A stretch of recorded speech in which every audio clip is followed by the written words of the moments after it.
Bore da, good morning everyone. Croeso I hustings and I Morol Cymru ar gyfer etholiadau'r Senedd. Welcome to Marine Energy Wales' hustings with Senedd elections this year. I'm Jess Hooper, Programme Manager for Marine Energy Wales, and I'll shortly hand over to our esteemed Chair, Peter Davies, who, as previous Chair of the Climate Change Commission for Wales and Sustainable Futures Commissioner, understands only too well the challenges we face in decarbonising Wales and achieving net zero targets. We're delighted to be able to host this hustings event today on Earth Day for our members and important stakeholders of the marine renewable energy sector to facilitate the understanding of the candidates' commitments to the sustainable development of our sector. In Wales, we're poised to realise the many benefits that the emerging offshore renewable sector can bring to drive decarbonisation and the green recovery here in Wales, to strengthen the blue economy potential, to bring jobs and economic prospects to those regions in need of clean, green opportunities, and to contribute our piece to addressing the climate emergency. Through the tidal stream, wave, floating offshore wind, and tidal range resources we are blessed with along the Atlantic coast, Wales can achieve a diverse and resilient energy mix, reducing our reliance on imported fuels and securing predictable energy supplies of our own.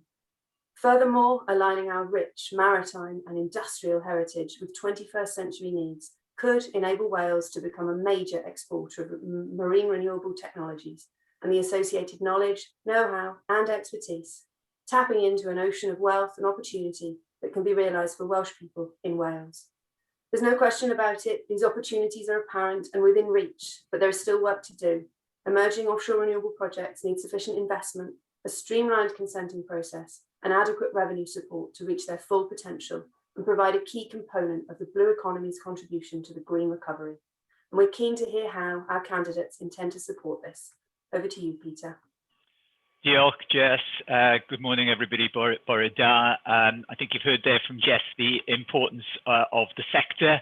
I've been asked by Marine Energy Wales to chair this session as somebody who's independent to the sector, but obviously have a strong background and interest in the issues, and particularly in terms of the blue recovery and marine development and marine ecosystems.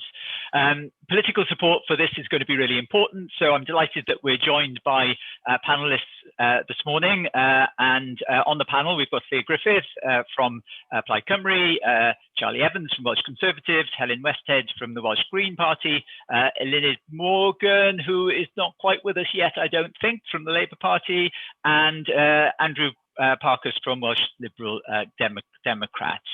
That was all in alphabetical order, and we'll be asking candidates shortly to begin with an opening statement, but please submit your questions on the Q&A button along the bottom of your screen. We will endeavour to answer as many as we can. We've only got an hour, so it's all going to be quite tight, and I'm sure candidates will be quite brief in their answers. Submit the questions as we go through the event. By all means, use the chat. If you're on Twitter, then use the hashtag MEW2021 and Senedd 2021 on Twitter. So let's open it up. Oh, there we are. Eluned, welcome. I can see on my screen now. So we have all the panelists with us. So let me invite the panelists to make their opening statement, starting with Claire. Diolch, Peter. Thank you, everybody, for the opportunity to join you this morning. Plaid Cymru, of course, is committed to marine energy. We understand, as most people do, that it has a key role, a central role to play in the green recovery that we absolutely want to see, but that we absolutely have to see, of course. And it has the potential to provide a diverse array of predictable and renewable energy sources at scale. It can boost Welsh manufacturing and jobs, particularly in coastal communities, and contribute to our actions against climate change, of course, but also creating major opportunities at an international level through the export of technologies and sectoral expertise. So, marine energy ticks all the boxes, and I think the next decade, the 2020s, will be a crucial decade for realising and delivering Wales's renewable energy potential. And Plaid Cymru has an ambitious agenda when it comes to renewable energy and marine development. Our Wales 2035 mission to reach net zero carbon emissions in Wales by 2035 demands that we ramp up action to realise that potential. So we're committed to working with the sector, obviously, to realise that potential, committed also to working with the UK government in that respect, because we don't have the macroeconomic levers that we would wish that we had here in Wales, or the devolved competence over Crown Estates, National Grid, and other key players that are going to affect the change at the scale that we want to see. So two things really: maximising what we can do within the devolved context, and I'm sure we can elaborate on some of that in our discussion later on, because I don't feel that we're doing as much as we should. And also maximising the pressure that we put on the UK government to support the sector in Wales, and COP26 and maybe some recent pronouncements by Boris Johnson might give us a bit more light at the end of that tunnel. But we can elaborate, I'm sure, on detail later on. Yeah. Thanks, Diolch. Let me go now to Charlie. Charlie Evans, Welsh Conservative. Diolch, Peter. Thank you ever so much for the invite today, Marine Energy Wales. I've always lived on the coast, really, wherever Pembrokeshire, Ceredigion now, and I'm standing in Dwyfyn Meirionnydd. So, I too well know, the power of marine energy in helping us, tackle the severe issue of climate change. And I think in coastal communities in particular, it really is a real issue, coastal erosion exacerbated by climate change. In 100 years' time, many coastal communities are going to have to relocate. So we see it very acutely in our coastal communities in particular. So thank you for all the work that you are doing. I think the Conservative pitch, you've got a Westminster Conservative government that are absolutely committed to climate change, and in fact Boris Johnson has brought forward some of those announcements in recent days, whether that's committed to reducing carbon emissions by 78% by 2035, obviously being net zero by 2050, whether that's banning the sale of petrol and diesel cars by 2030, but crucially in terms of this perspective, our extra funding for the Holyhead hydrogen hub, whether that's our floating offshore wind demonstration programs, whether that is in the Swansea Bay City deal and the North Wales Growth deal, throughout the latest budget from UK government, throughout the actions that UK government takes, we see a real commitment to tackling this very issue. And our pitch, I think, is quite clear. If you have a Welsh Conservative government working alongside UK government, I really believe that Wales can be at the centre of our strategy, and absolutely Wales needs to be at the centre of that strategy as we're seeing the real crisis that is emerging. And I think what we found as well with the pandemic, I think one of the lessons that we have found is around that sense of when a crisis emerges on you, you can kick the ball into the long grass for so long, but when the pandemic sort of came onto our shores, it was then all hands to the pump, and we don't want to get to that place again. So because climate change is happening now, we're seeing the real day impact of that, but it could get obviously far worse. We've got to take action now across stakeholders, private sector and public sector.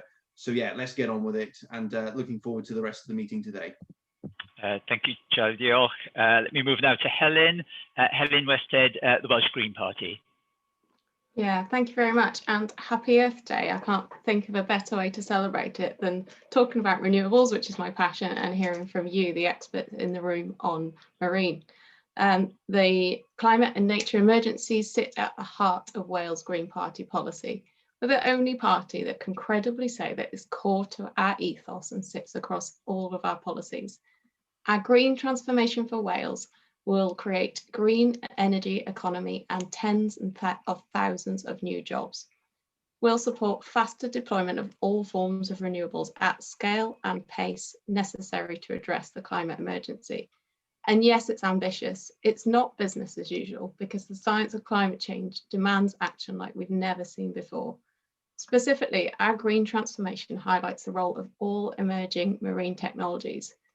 We understand that marine energy is an essential component of a decarbonised energy system, which is why we'll also focus on building low carbon infrastructure in respect of a new hydrogen economy, storage, and addressing the challenges associated with grid. I've been working in the renewable energy sector for over 15 years, and when I started my career, my company was investing in the Pelamis floating wave device off the north coast of Scotland. And there was so much excitement around marine technology at this time. I just couldn't wait to get involved in respect to my role, which was developing and consenting major commercial scale opportunities. But 15 years later, we're not where I expected we would be. It's time government stepped up to support the commercialisation of marine energy at scale, allow our world-class research and innovation in Wales to deliver on its potential. Greens know how to ask the right questions, scrutinise decision-making and form alliances to deliver real change. And we know this because elected Greens are doing it through every other UK government. And now it's time for Wales. Thank you.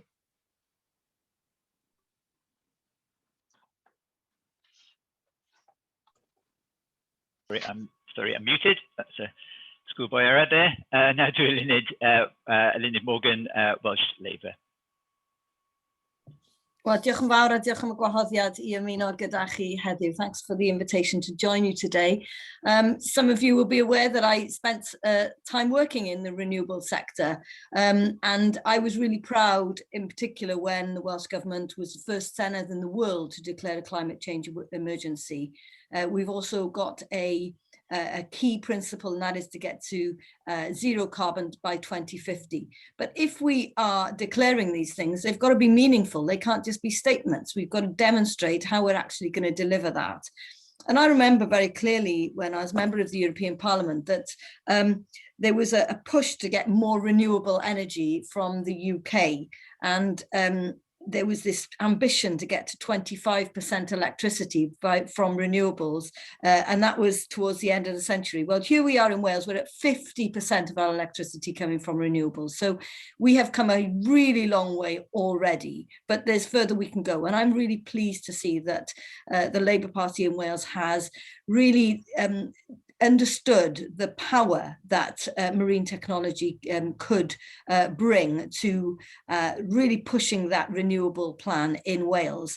You'll be aware that within our manifesto, we have set out a tidal lagoon challenge to make sure that Wales becomes a centre for tidal technology. The idea is that there will be a two-stage approach. We would invite ideas from across Wales for people to demonstrate how this tidal lagoon challenge could work, and secondly, then bring the most viable of those ideas to life. What we're talking about is a whole system. We've got to understand that what marine energy brings that many others don't bring is predictable security. But I think we've also got to underline the fact that this is not cheap and it's not easy. And certainly as somebody who worked in the sector for a while, I remember the company I used to work for used to spend £1 million a week on trying to develop marine technology. Now you need pretty deep pockets for that. And we've got, as far as we've got so far, partly because the EU was helping us to fund many of the innovative ideas. Unfortunately, now we've left the EU, it will be more difficult for us to fund those projects, but we are determined to underline our commitment to marine technology. And now what that will bring is a whole approach that could benefit our communities around those areas where that's being developed, in the design, the construction, the operation of a tidal lagoon. And we're really delighted to see the Marine Energy Engineering Centre of Excellence that has been developed in Pembroke Dock. That brings together a lot of the ideas that are already in place. It pulls on ideas that are happening around the globe, but we are absolutely determined to drive this idea forward, as we have done, putting literally millions of pounds already into this really exciting new technology. Eluned, thank you very much. And now finally to Andrew Parkhurst, Welsh Liberal Democrats. Diolch, Peter. Bore da pawb. Good morning, everyone. Some would say that climate change is the greatest threat facing future generations. But I would say that's not right. Climate change is the greatest threat facing this generation. The evidence is plain to see, from rising global temperatures and sea levels to more frequent extreme weather events. The Intergovernmental Panel on Climate Change said back in 2018 that we had just 12 years to avoid climate breakdown. The Welsh Government declared the climate emergency in 2019 and published its Low Carbon Wales report. Although this contained 100 policies and proposals for decarbonisation, it did not include sufficient detail on how these will be funded. The Future Generations Commissioner for Wales stated The steps the Welsh Government are taking do not match its declaration of a climate emergency, with Wales lagging considerably behind other countries across the world and with only around 1% of its budget being spent on decarbonisation. We need therefore to do more and with a greater sense of urgency. And this is where offshore renewable energy can play a vital part in helping Wales and the UK achieve net zero. To facilitate this, a Welsh Lib Dem government would put addressing climate change at the centre of all its policies and will align financial budgets with the actions needed to achieve our carbon reduction targets. This will involve £1 billion per annum of government investment, including 200 million per annum specifically for renewable energy. We will set a long-term financial strategy to fund the actions required and to enable the public, private and third sector plan effectively over the long term. This will also include passing an economic development bill, as well as setting out the infrastructure investments needed to create a stable and predictable financial environment. Diolch yn fawr. Thank you, Andrew, and thank all panelists for their opening statements. Now, I have three questions that have come through from the Marine Energy Wales membership. So we'll start with those, and then we'll move on to the questions that are appearing in the Q&A, and we'll try and connect some of those to save time as well. So the first question that's come through from the Marine Energy Wales membership, consenting. Consenting is a key issue in the ability of the emerging offshore renewable energy sector to deliver kit in the water and tangible results. How would your party enable the decisions required to reach the decarbonisation target? So consenting and I suppose speed and time, but also if picking up questions from the list that have come in already from Claire, for instance, how can we protect and recover the marine environment as well as ensuring consenting? That might be part that we can incorporate into this question as well. So consenting, how would you tackle this? So let's go to Charlie first. A very, very good question. I'll just take the environmental point. First of all, one of our commitments is around floating offshore wind, and we're completely supportive of Marine Energy Wales. And actually, when we look at that issue in particular, it doesn't have nearly as much damage, for example, as sort of fixed foundation offshore wind sites, in terms of the seabed and so on and so forth. So I think that's absolutely vital that we really explore floating offshore wind, and we are putting the money where our mouth is. As I said, £20 million for that programme across the United Kingdom, with obviously a Barnet consequential as well, resulting in Wales. So we've got to absolutely explore that. Just another point on the offshore floating wind farms. Wales is rather quite behind actually, and our geology, I think, allows us to be that test bed for innovation. Scotland, for example, is absolutely leading the way on this. Highwind Scotland, built in 2017, generating enough electricity for more than 20,000 homes. So yeah, I think we've just got to be very, very careful in terms of fixed bottom wind turbines, in terms of the damage to the seabed. And we've got to look at that floating offshore wind approaches, because I think that will absolutely help in terms of the issue of consenting as well. So yeah, I think that's one of the commitments that we can make, but hopefully can expand on some more of these as the hour goes. Okay, thanks. Helen? Thank you. Just unmuting myself there. I mentioned that this is an area I've worked a long time in, and I know firsthand how much skill, time, resilience and dedication it takes to secure consent. So hats off to people in this room who do this for marine. It takes years, decades to navigate often multiple consents with different stakeholders, different mechanisms, both onshore and offshore, to get a project in the water. We can't be left in a position where development consent orders have been granted through a comprehensive examination of evidence, but the marine licenses are left outstanding. And I support Marine Energy Wales's call for NRW to collaborate through a consenting advisory group. Wales Green Party policy calls for an urgent review of land and marine planning guidance to establish a clear presumption in favour of renewable energy. And this is, of course, subject to the appropriate and proportionate environmental impact assessment, the process that exists to protect the natural environment. Will also require local authorities to integrate their local energy planning, a lot of which is now happening and is focused around net zero, with the land use planning and to align with the Welsh National Marine Plan. At the moment, it's all just a bit too disconnected and we want to pull it all together. Okay, thanks Helen. Lynn.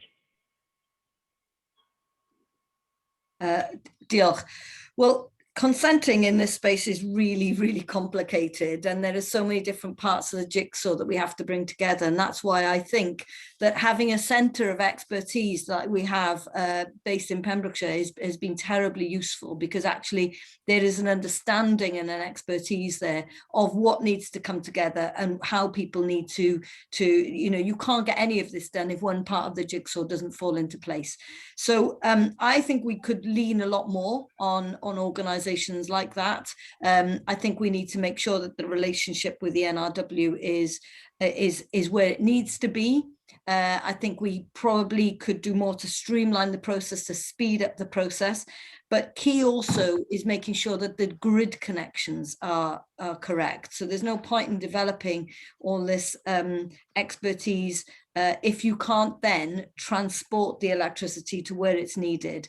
And strengthening the grids within Wales is actually something that is fundamental to what we will need to address in future. And of course, this is where we get into a lot of difficulty, because grids is not devolved. And so we do then have to make sure that we work with the National Grid, with the UK government to look at consenting for that. So this is why it's a really, really complicated piece of work, but that shouldn't deter us. I think offshore wind is also something where we've been hugely successful already, but I do think the potential for going much further in the Irish Sea is something that we need to exploit.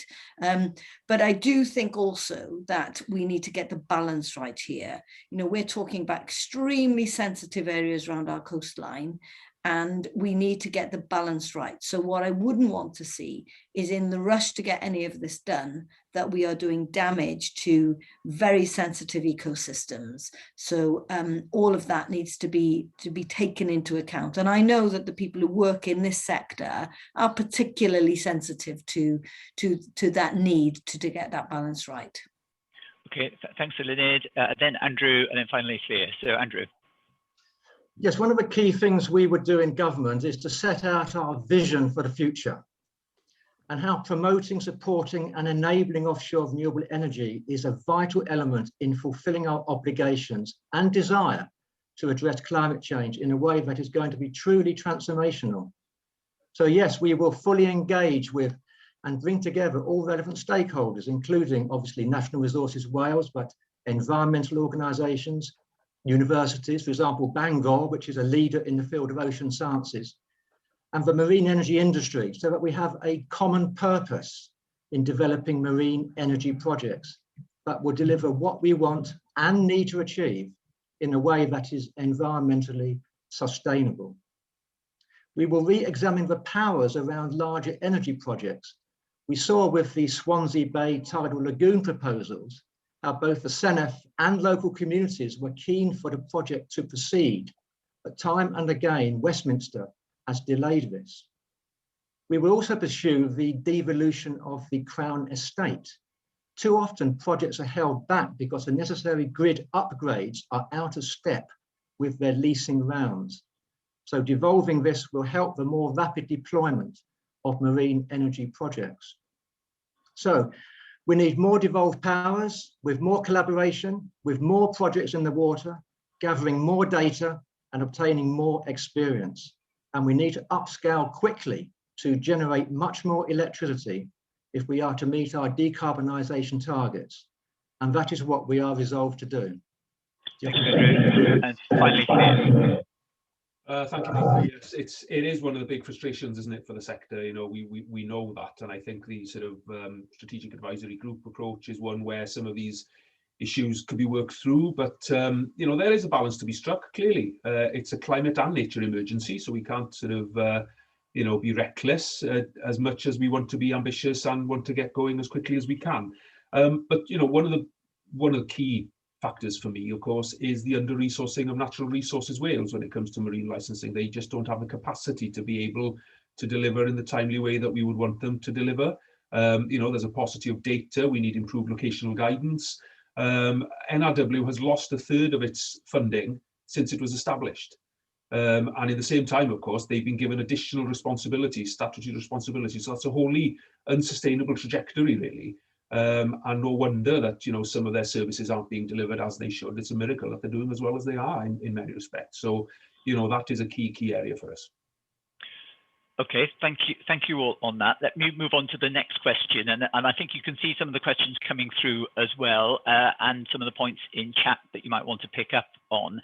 But the next question, and I think Martin Murphy also highlights this in his question, is around funding. There's been sustained growth in inward international investment in Wales due to the development of the sector, with uncertainties of post-European funding, which in the past has saw 100 million ERDF invested into the sector.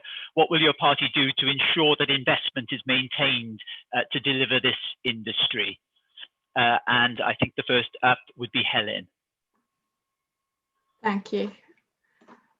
Wales Green Party has set out in detail a green transformation for Wales, and we recognise it's a really scary time for the sector with the loss of European funding. But we've faced a pandemic, and this has had a significant impact on our economy. But it's a real opportunity to build back a truly green recovery through our green transformation for Wales. And this would meet the scale and urgency and need to invest in carbon reducing infrastructure. So we'll establish a green transformation fund, which will be at the heart of post-COVID recovery, and will create tens of thousands of green jobs in Wales. And this is actually based on the Green New Deal principles. This is tried and tested economic model that has been used around the globe since the 1930s. It actually pays for itself. It delivers jobs, prosperity, alongside better social and environmental outcomes. And our Green Transformation Fund, if you're interested, is supported by very detailed financing measures and supporting papers on our website. And it's this type of thing's been delivered in Wales before. For example, when Glas Cymru was established to own, finance and manage Dŵr Cymru, it raised 1.9 billion through a bond issue. So we can do this in Wales. We just need to think a little bit differently and adopt the kind of mechanisms that I'm talking about. Thanks Helen. Eluned?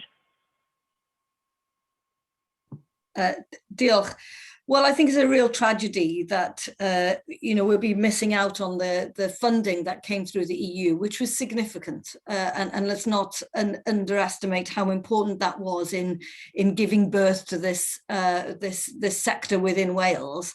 The danger for us, because of the massive costs associated with this particular technology, is that we don't want to go down a route and then find out we run out of money, and that's why. And we've seen that happen before. You know, we've seen it happen.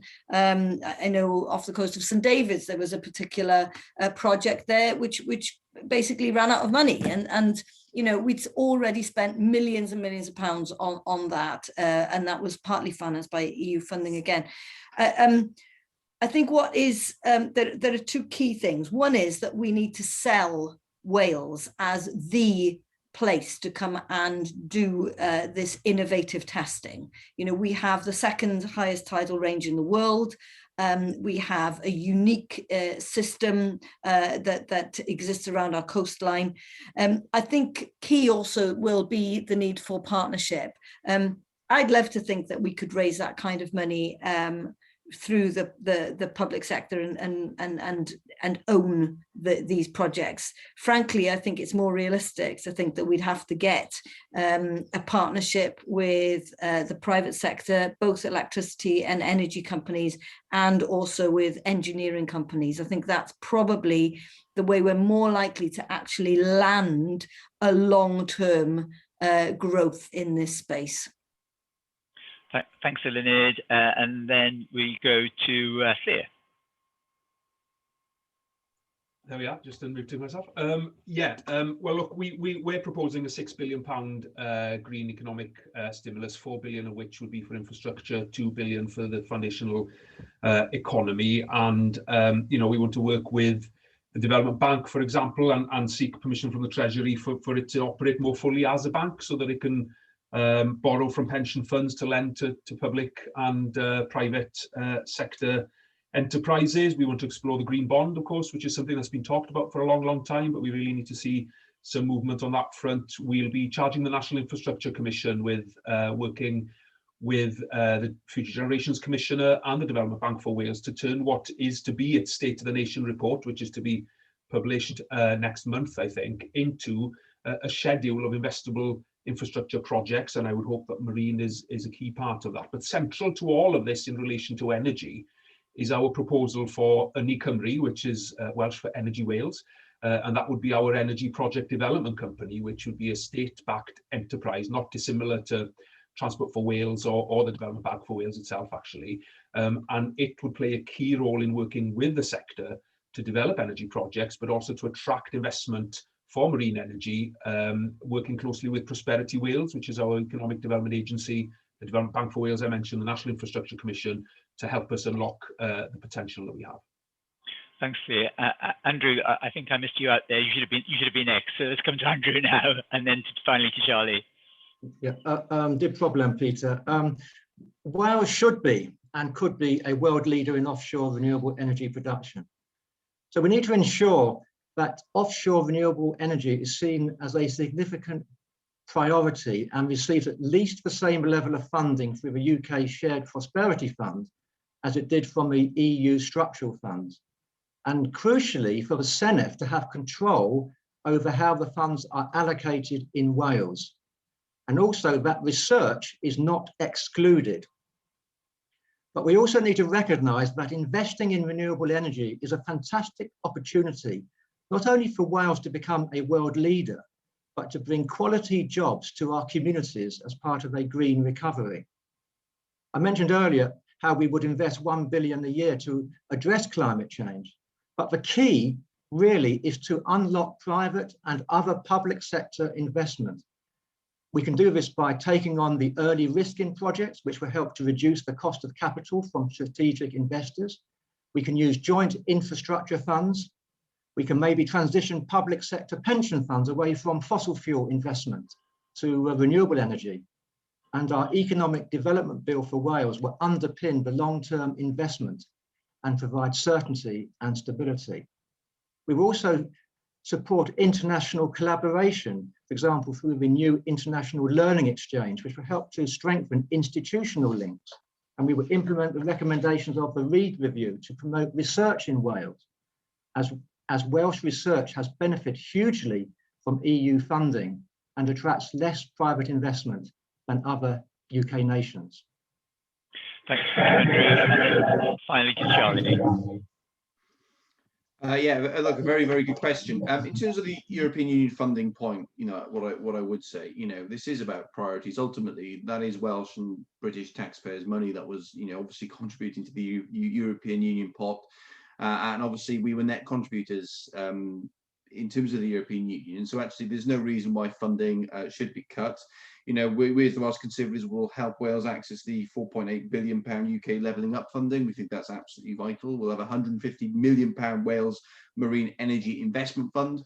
And in terms of a UK level, then of course we've got, through the UK Infrastructure Bank, £12 billion being made available to projects such as, to climate change projects. That will increase up to £22 billion.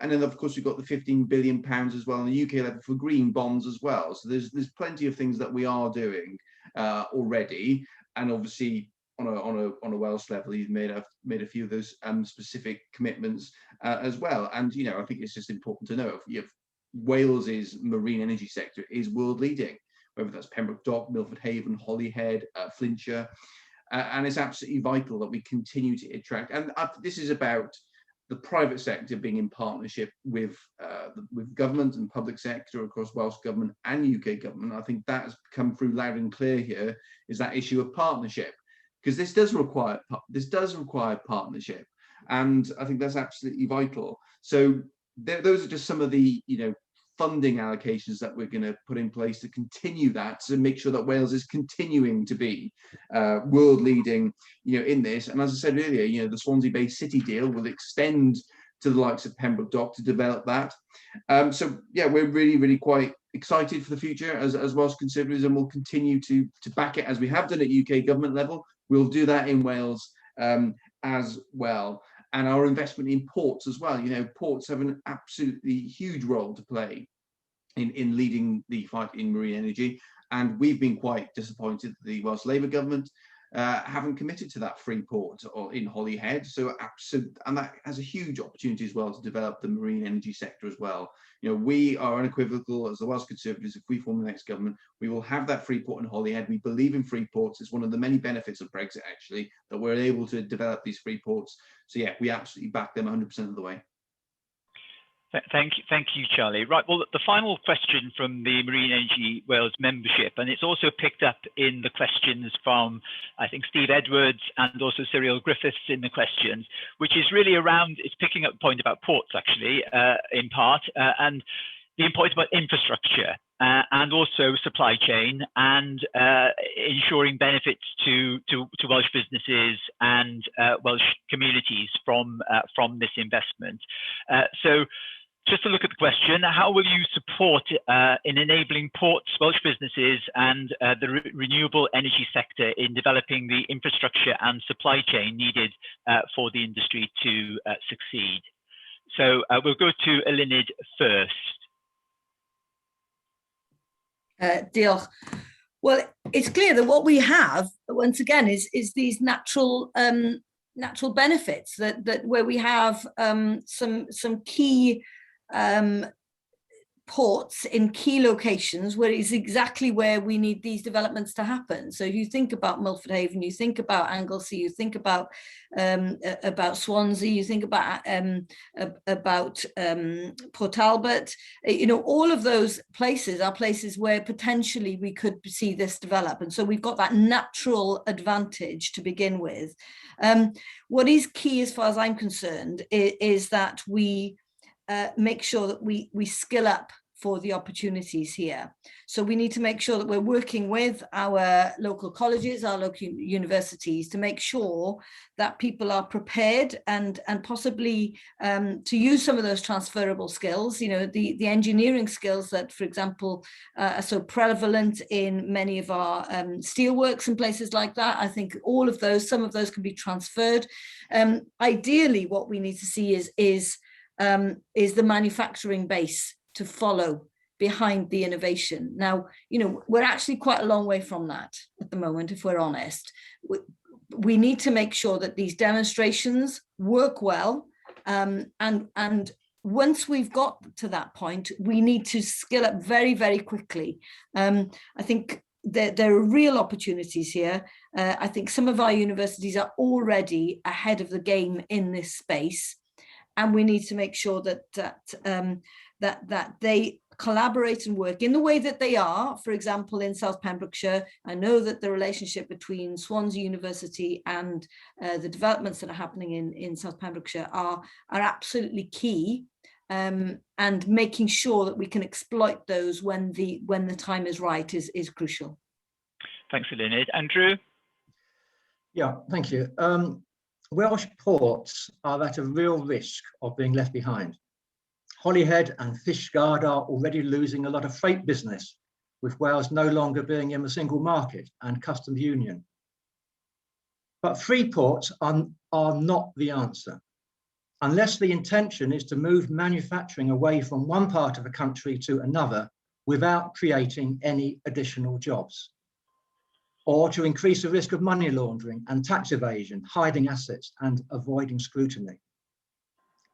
The challenge is to bring prosperity to these areas with new technologies and new high quality jobs.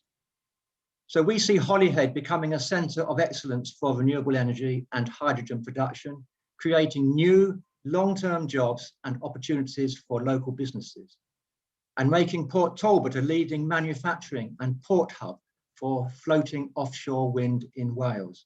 But our other coastal towns and communities can reap the benefits of the marine energy revolution as well. Diolch. Thank you, Andrew. And I think it's now Fleur. Thank you, Peter. Yeah, well, I touched a little bit on infrastructure earlier when I was talking about the National Infrastructure Commission and the fact that we would charge them with developing a schedule of investable sort of infrastructure projects, and I very much see our ports as being a key part of that. And hydrogen offers us a huge opportunity in terms of investing in port infrastructure in Wales. Members, I'm sure, will know of the Institute of Welsh Affairs work, suggesting that Milford Haven and Holyhead could play a central role in hydrogen transport strategy for Wales, implementing hydrogen refueling stations for tankers, helping, I hope, then to make sure that they remain key in a global economy as ports. But it isn't just Milford and Holyhead, of course. We have the port of Mostyn, not far from where I am here today in northeast Wales, which is playing a role and can play a much bigger role. But on the broader issue of retaining the value of that investment in the Welsh economy, well, of course, that's a central principle that runs, like a thread throughout our manifesto, the sort of this leaking bucket, and I've used this analogy a number of times, that the economy is like a leaking bucket. There are too many holes in it, and the wealth is flowing out of our communities, flowing away. We need to be plugging as much of those holes as we can. And of course, if not in any other sector, we've seen how Wales has been an extractive economy, the way that the coal was taken away. Even today, we're a net exporter of energy. We're not really seeing the return that we should. And Ni Cymru, of course, as a sort of government-owned sort of initiative, would hopefully, reflect that principle in terms of developing local supply chains, making sure that it's investing in indigenous businesses so that we can retain as much of the value of that activity as possible within the Welsh economy. Brilliant. Thank you, Fleur. And then Charlie. Brilliant question. Ports are absolutely, vital and crucial to the success of the, renewable energy sector. And we as Welsh Conservatives acknowledge that, and we have pledged, I disagree with some of the comments that have been made about, free ports. Free ports have largely been welcomed across much of this sector. And that's one of the benefits, as I said, of that independent trade policy. And we understand, that's good for businesses. And that is likely to come into play in late 2021 across England. As I said, we're committed to having that in Holyhead as well. And look, the free port benefits are clear. Streamlined planning processes for brownfield redevelopment, simplified customs procedures, a specific tax relief package targeted at driving innovation, jobs, and growth. So we think it's a non-starter. And what will happen is that we will be put at a competitive disadvantage, of course, in Wales if we have those in place in England. So it's absolutely important that we get that done. Our own Welsh Conservative Party, we're establishing a £20 million Welsh Ports Development Fund for Holyhead and Milford Haven as well. We think that development fund will be used to support the regeneration of the ports, and that will improve opportunities then with increased trade. I agree with a lot of what Leonard Morgan has said about having that strong skill set through our universities as well. And for me, it's how do we look at universities and in places such as Bangor, which are close obviously to Holyhead. How do we really drive up that skill set there? But also in if I'm thinking about Pembrokeshire in particular, in terms of the big universities, they are quite a long way away from Pembrokeshire. So it's about how do we establish those centres of excellence within technical colleges, for example, or even within the University of Trinity St David, for example. How do we really ramp up this agenda in these universities, in our technical colleges, really training our young people of the future up in these skills and put it front and centre of the agenda.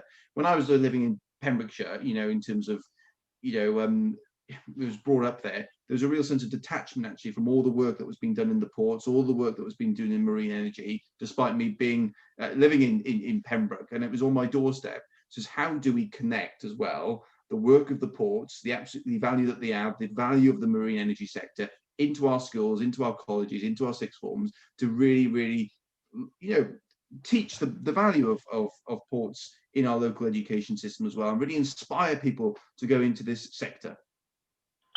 Thank you, Charlie. Helen. Yeah, so the UK government made a concerted effort over a decade ago to invest in the East Coast ports of England as part of its commitment to the offshore wind industry. And it was a planned, funded, executed strategy establishing the offshore catapult and working collaboratively with industry. And we can learn from this, but we need to be ready to grasp the opportunities in Wales, particularly from floating wind associated with the Celtic Sea. And we know that ports can be a catalyst for wider investment in skills, training, enterprise, and tourism. But it needs the leadership, the commitment, and the joined up thinking. Through this in Wales, we can realise the potential of Holyhead, Milford Haven, Pembroke, and all along the South Wales industrial cluster.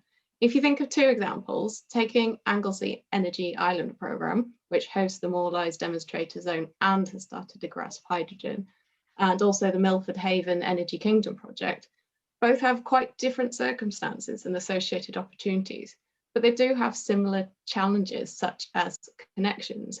Infrastructure connections, grid for electricity and heat are both really challenging. This is why our manifesto commits to making the necessary upgrades to Wales's grid, because this is the backbone of our decarbonised energy system to deliver net zero, and we really want to focus on that. Brilliant. Thank you. Thank you all for those responses to those questions. And we're now got a sort of final 15 minutes where we're going to try and pick up some of the questions that have come in from the participants who've been listening to the panelists. Let me just try and pick up perhaps three, and then we'll see. You don't necessarily comment on all the 3 points I'm going to raise, but you pick ones you feel you want to make comment on. Tidal range, I think, is particularly important. Yeah, I think it's one of our unique assets in terms of the natural asset that we have in terms of our tidal range. The Welsh Tidal Lagoon Challenge has been mentioned. How do we develop the tidal range, particularly in the context of the environmental limits as well, which are clear in which you've obviously all referred to as well. So that's come up. In the questions. That's from Henry Dixon. That's a key one. Similarly, in terms of major opportunities, David Jones, the floating wind point, where David is saying as a developer progressing Wales's first floating wind project, seeking strong policy support at UK government, some focus in North Sea, Scotland, and with Scotland in particular bringing forward floating wind leasing around. What would the panel do to readdress this and make Wales and the Celtic Sea a leading force in floating wind? And the other point I just perhaps pick up is the point from Claire, which is how will the parties ensure that the right renewable technology is located in the right location? Do we need a marine development plan? To assess the development is appropriate in areas while seeking to prevent conflict between nature and marine development. So 3 sort of slightly related themes. Big opportunities, I guess, in terms of tidal range and lagoon development, big opportunities in terms of floating wind energy highlighted, but are we doing, have we got it right in terms of the marine planning process and development? So just try and pick up those questions, and perhaps we'll go back to, well, that's Andrew. I think if you could perhaps pick up any of those points you wanted. Don't feel you have to cover all of them. No, thank you. Thank you very much. It is a real pity that the Swansea Bay Tidal Lagoon project hasn't gone ahead, and we will be taking all the steps we can to make this happen. But not only in South Wales, in North Wales as well. We've got a fantastic opportunity along the North Wales coast to do something similar, which would not only produce vast amounts of electricity, but would also protect the coast from environmental damage and rising sea levels. So yes, we need to engage with all stakeholders. We need to bring together the environmentalists, public, private sector, universities, bring everyone together around the table and agree a common strategy and purpose. Okay, Andrew, thanks. Senedd? Thanks. Well, I think this is an exciting new approach from the Welsh government. I would say that from the Welsh Labour Party, because frankly the Tory government has let us down when it came to the situation in relation to developing the system that we were planning to do off Swansea Bay. So by approaching it in a new way through this challenge fund, what we're doing is turning the whole system on its head. We're saying, this is what we plan to do. Now, who's got the right ideas here? So it's the first time that this is being done in this way. I guess part of the benefit of that is actually you can put everything in place. You can put all of the licensing and all of those things in place before you start down that route. So hopefully that will give a bit more confidence to people who may see the opportunities here. I've been a long-term advocate of the fact that we need to take advantage of the huge difference in terms of the tidal difference in the Bristol Channel. I think there are huge opportunities there. But I think the other thing we've got to do is to get a better understanding of the long term. So we know that developing this is really expensive. I mean, I just think we've got to just not shy away from that. This is really, really expensive, especially when you compare it to offshore wind and onshore wind in particular. But what we've got to do is to get a much better understanding and sell better the concept that this is a much longer term investment. And if you take it over the whole cycle of the investment, then actually the numbers come down significantly. And of course, the idea here is that you're innovative and then you roll it out much further and sell the intellectual property effectively around the world after that. The other thing is on floating wind. I think there's huge potential here in the Irish Sea. I know there are people eyeing this up as we speak. And the key thing for me is that we have got to take advantage then, not just to allow people to develop it, but how can we do what Scotland did? How can we put in place the construction of these facilities, making sure that we can do as much of this on the coast as possible? You know, some of these areas are areas that have really struggled and are likely to struggle in future unless we develop something interesting and new. And certainly part of what we need to do is to make sure that marine planning process comes together, that all of that is set up beforehand so that we don't hit these barriers. And that has been a problem in the past. But ultimately, we're the ones who've already spent 100 million in this space. And so we should be further ahead. And I think the fact that you've got a one-stop shop, single point of access for marine energy development through Marine Energy Wales is a huge advantage that doesn't exist in many other places in the world. Thank you, Diolch. Helen, if we come to you now, and I'm just conscious we've got about 7 or 8 minutes left, so we'll need to sort of have some short answers. Okay, I'll be quick. I'm a little bit confused by the concept of the Tidal Lagoon Challenge, coming from parties that have been in the Senedd a long time. We had a project ready to go in the water that would have been world leading in Tidal Lagoon. And the issue wasn't the development and consenting process, but a lot of effort was put into that over a considerable period of time to get to that point, to enable it to go into the water. And the last barrier was support for the revenue and funding. So that's the issue to unlock Tidal Lagoon in Wales. It's not going back to the beginning and looking at it afresh and a brand new Tidal Lagoon Challenge, which would then need to go through that development and consenting process and take another 10 years to deliver. I'm not sure what the revenue support mechanism is associated with Tidal Lagoon Challenge, so perhaps focus on that issue rather than throwing the baby out with the bathwater and starting again. And I agree with some of the comments and questions in the chat, a bit more spatial planning and commitment associated with this strategically around different forms of renewable and marine technologies would be really helpful. Oh, okay, brilliant. Thanks, Helen. And Charlie, and then finally Claire. Just wanted to respond quickly just to Andrew's comment on obviously the Swansea Bay Tidal Lagoon. Look, on a point of principle, you know, I and the Welsh Conservative Party were obviously incredibly disappointed that the project was stopped. as we understand it, the UK government didn't have a fundamental objection to the point of principle, but I think it's really important when we're discussing this. There's also got to be value for money as well.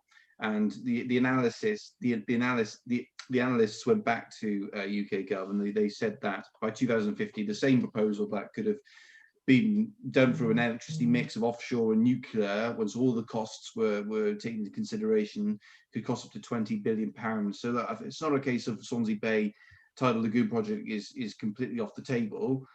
On a point of principle, I've met with people in the Swansea Bay tidal lagoon a few years ago in Carmarthen, and it's a brilliant project, and I think will provide incredible environmental benefits as well as social and economic benefits as well. But tidal lagoons have an absolutely prominent role to play in this, and we will set up as a party the Welsh Tidal Power Feasibility Study to accelerate the delivery of tidal power projects across Wales. And we'll also then, I've raised it about the £150 million Wales Marine Energy Investment Fund as well, which we think will absolutely be really, really helpful. I've talked a lot about floating offshore wind. We absolutely endorse it as a party. That's absolutely something we want to take forward. And then just a quick point of planning, I'm conscious that time is of the essence. We absolutely agree. We need to have a review of the planning system, essentially to ensure that renewable energy projects can take place much more smoothly. And we'll be doing that by putting communities first through our planning and development for the 21st Century Bill in the Senedd, if we are fortunate enough to form the next Welsh Government. Thank you, Jelly. And then finally, Llyr. Thank you, Peter. Well, of course, one of the key reviews on the Swansea Tidal Lagoon described it as a no-brainer, but still the UK government said no. So that is, immensely disappointing, because it would have, been able to prove that the funding model can work. It would have proven that the technology can work. And of course, we could have taken the environmental learning from it. So it is regrettable. And certainly, we haven't given up on it, and it needs to happen, but clearly it can't happen unless the UK government plays its part. On floating wind, of course, in Scotland, they have the devolution of the Crown Estate, so they can get on with their projects. We haven't got that in Wales. It is something that we are calling for as a party, and the more people who vote for us, the more likely it is that we get that. Thought I'd slip that one in. But finally, as well, in terms of spatial planning and the question about a marine development plan, of course, in the last few weeks of this Senedd, the Labour government have pushed through the National Development Framework, which is an exclusively terrestrial spatial plan, which I think is a missed opportunity. Marine and terrestrial should be seen as seamless in that respect. But unfortunately, what we've had is an entrenchment of that disconnect between marine and terrestrial in the NDF. And I mentioned earlier about sort of improved locational guidance, better data, and of course, resources for natural resources Wales to make sure that we do strike that right balance that we need to strike. Diolch. And if I could extend my thanks to all the panelists on your behalf. We have a lot of questions, 41 of them, I think, that have come through, which you've obviously not been able to get to in detail, many of them. What we will commit to do, though, is share those unanswered questions with the candidates, and we'll follow up in terms of putting any responses on the Marine Energy Wales website, so that people can see any responses that have come in to specific points that we haven't yet covered. So a big thank you to the panelists again. I think from my point of view, it's actually getting the importance of getting the government to look outwards to look towards the marine environment. This final point was around, we have a very focused, I think, on our land.